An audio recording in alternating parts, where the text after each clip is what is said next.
Who needs thermal paste?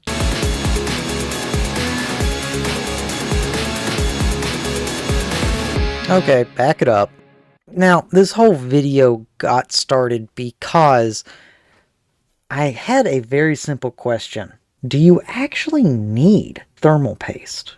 There's several times whenever I'm building a computer or I just need to cobble something together and I don't want to go through the process of scraping off thermal paste. It's a pain in the butt, it's messy, and I always hate dealing with the stuff. Thermal paste is a product that was purpose-made to transfer heat from one surface to another by taking all the little microscopic areas on a processor that you just can't see and filling those gaps in so it transfers heat better. In theory, thermal paste is the perfect product for cooling a CPU. I was wondering if there's anything that is just as effective that's not as messy to deal with. How about a penny? How about a quarter? How about just regular air? What if we go crazy with it and use water? Water itself, as long as it's distilled, isn't conductive, so it might work. Either way, I think that'd be a really cool experiment for us to try today. What's the worst way that we can cool a CPU?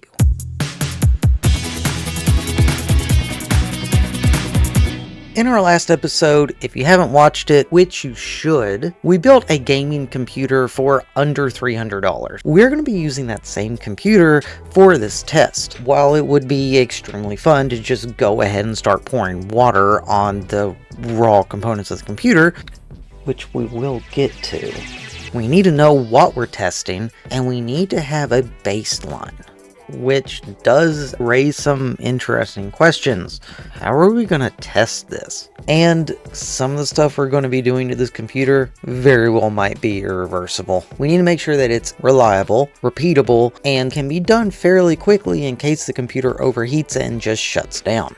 Obviously, we're going to be doing a benchmark test, so we can do temp test with NovaBench, but we need to come up with something else. We're going to have to try and break the processor without breaking the processor? And you see, that's the issue I'm running into. How exactly am I going to test how well the processor is performing? We're going to have a graphics card that's not quite as good, something available that the processor is going to be using a lot of its power, and we also need to test temperatures, speeds. This is a tough one. Okay, so I've been thinking and I came up with something. Let me show you what we're going to be using, and this is actually pretty cool. So this is a program called XYZ Mesh. XYZ Mesh allows you to take XYZ data and plot it not only inside of the program itself, but allows you to export it into Microsoft Excel and doesn't really require a whole lot of GPU power to run and operate correctly. A lot of the calculations that it does is with the CPU, and it's just a lot of math and calculus and things like that. We can gather from any online Google Earth type thing where you have latitude, longitude, and altitude, and then you just plug it in XYZ Mesh. Now this is great because not only can we install XYZ Mesh on the machine, but it will actually run with lower specs than we need. We need to push this processor a little bit further. Luckily for us, you can click 3D surface render. Basically, it'll bring up a 3D video game surface with your data that you can then put trees on and paths and things like that. That's what we're going to be using to test out to see if this computer can actually function correctly. We are also going to be custom coding something that probably will break the CPU. Now, obviously, we can't just be throwing this computer something as simple as plotting a 3D surface whenever it's running a 580. We want this computer to mainly be working off the CPU, so really we need to downgrade it. So instead, I have went with a NVIDIA 710. This is a 2 gig graphics card that is running DDR3 memory. NVIDIA GeForce GX 710 graphics card was originally released on March 27, 2014. It was designed for low-profile platforms such as media boxes and HTPCs. We're going to be using the 710. We're using the 710 because it was made to just have a graphics display and will not do any processing whatsoever. Okay, I say no processing. It will do some. It'll do a little bit. In reality, this graphic card really isn't going to be doing much. Now, before we start tearing this computer apart, we need to get some baseline numbers. I've went ahead and put some thermal paste on the CPU and put the stock cooler on it so we can get an ideal running conditions that the manufacturers had designed. Based on these numbers that we're going to be generating, we can see what kind of result compared to the factory standard.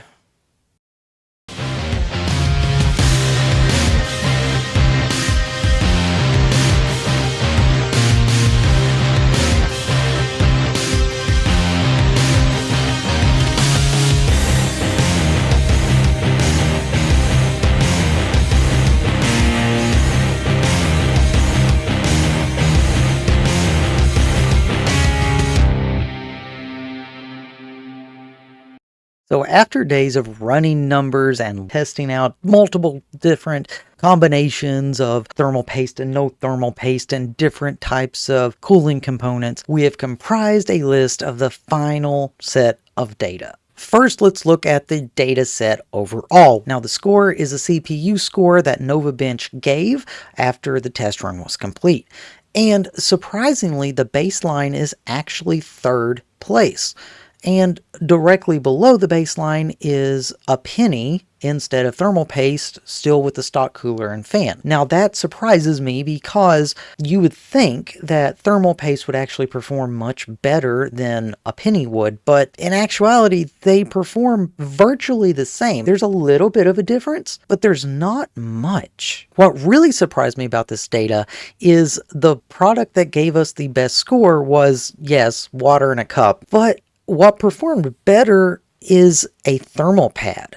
A thermal pad is those little triangle pieces of foam that you get whenever you buy a solid state drive or an M2 drive and you put that on top of it to help disperse the heat. I tried one of those on the processor just to see what it would do, and it got the best results of anything. Put a thermal pad on the processor and then you put the block on it and the cooling fan on top of that. So basically you're using that instead of thermal paste. The adhesive that's on the thermal pad actually fused with the processor when it got hot enough, and I ended up having to use sandpaper to get it off the processor. But what really got me was the cooling with the highs and lows on temperatures. Water in a cup kept the temperatures more sustained for longer with lower high points. In fact, the highest high point with a water in a cup was basically the same score as the lowest temperature on the baseline.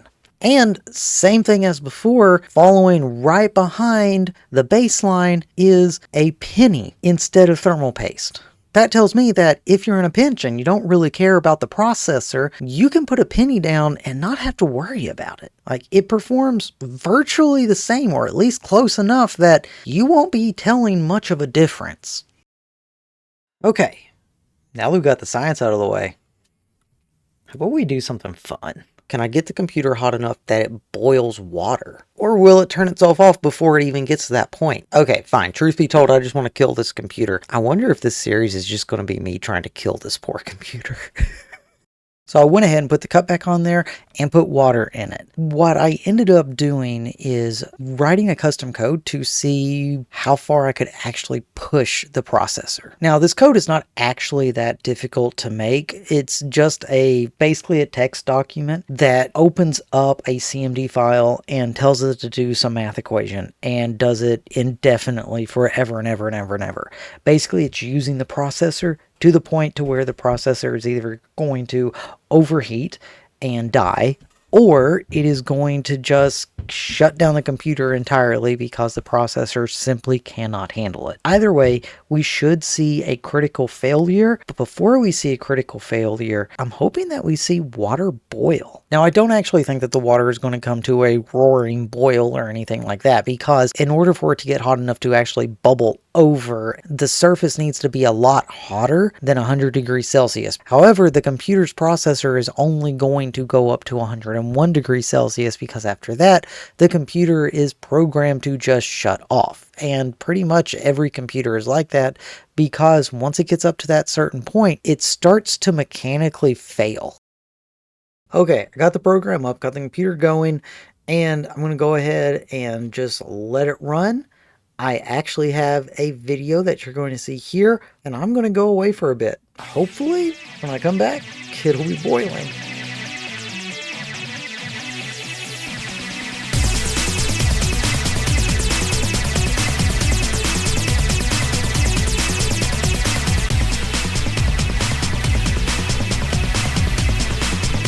Holy crap, that's boiling! The condensation buildup on the side of it, the water was actually boiling. So yeah, we got the water to boil on the CPU. That's pretty intense. Not only that, the thing didn't even break. Like, what? The computer's still running. How about we make it not run? Okay, that's right. Now it's time for us to douse the computer in water. Now, like I said at the beginning of the video, technically, this shouldn't really affect much because distilled water is non-conductive, or at least I've always been told that. So we'll find out. Is it true? Is it not? See if we have a working computer after this. CelTools. CelTools is a comprehensive add-in for Microsoft Excel that makes Excel easier to use. With features like name swapping, random number generation, and even helping you navigate VLOOKUPs and creating VLOOKUP tables for you. CelTools is your one-stop shop for all kinds of things inside of Microsoft Excel. Try it out today and you'll be wondering how you ever navigated Microsoft Excel without it.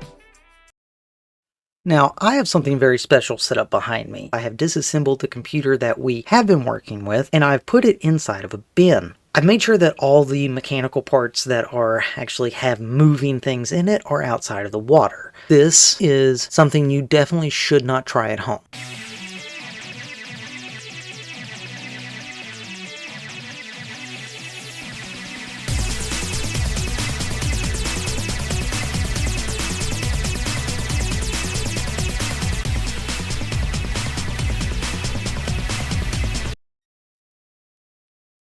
Okay, so apparently whenever you pour water on a computer, it doesn't like it. Who would have known? So, how exactly do you properly restore electronics that have water damage? What exactly can you do if you accidentally submerge all of your electronics in water? Is it lost forever? Actually, no, it's not. You can save your electronics even after they've been submerged completely in water. The first step is to make sure that your electronics is well removed from the water, and also make sure that it is powered off. Most of the time, water will not actually harm electronics. The only thing you really have to watch out for is condensation buildup. After you have salvaged your electronics, you then need to find a place to lay it down. I would suggest getting a towel that is either microfiber or very fine fibers. Start disassembling the parts and laying them out on the blanket. Once the parts are laid out, you can then start to dry them off. Take part of the towel that you have laying down and dab off the parts of the electronics. After the majority of the water is removed, then you can start using a hairdryer. A hairdryer doesn't get hot enough to actually damage any electronics. You do not want to damage any soldering points that you're trying to dry out.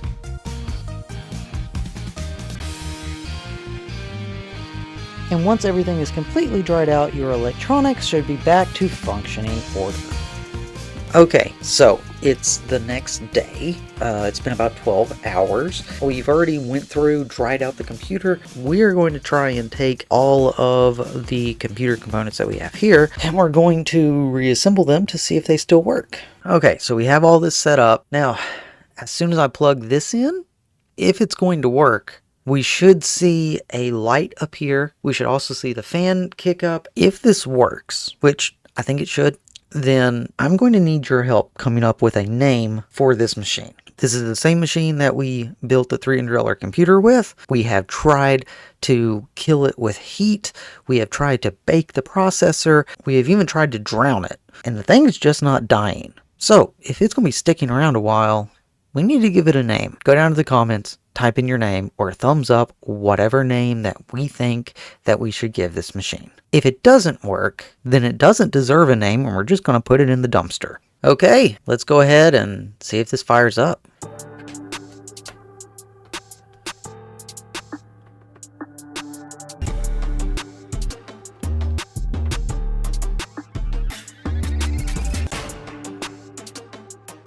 Hey! Moment of truth. No way.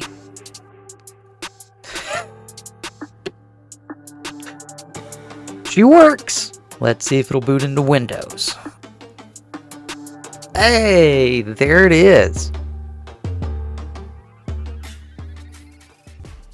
And there we have it. A fully functioning, working computer that was drowned in water less than 12 hours ago. So it is official. This computer needs to have a name. Go ahead, type down in the comments what you want that name to be. If you see a name down in the comments that you like, give it a thumbs up. And surprisingly, this computer is actually running pretty good. That is not bad for no coolant, nothing on it, booting up. That is not bad at all.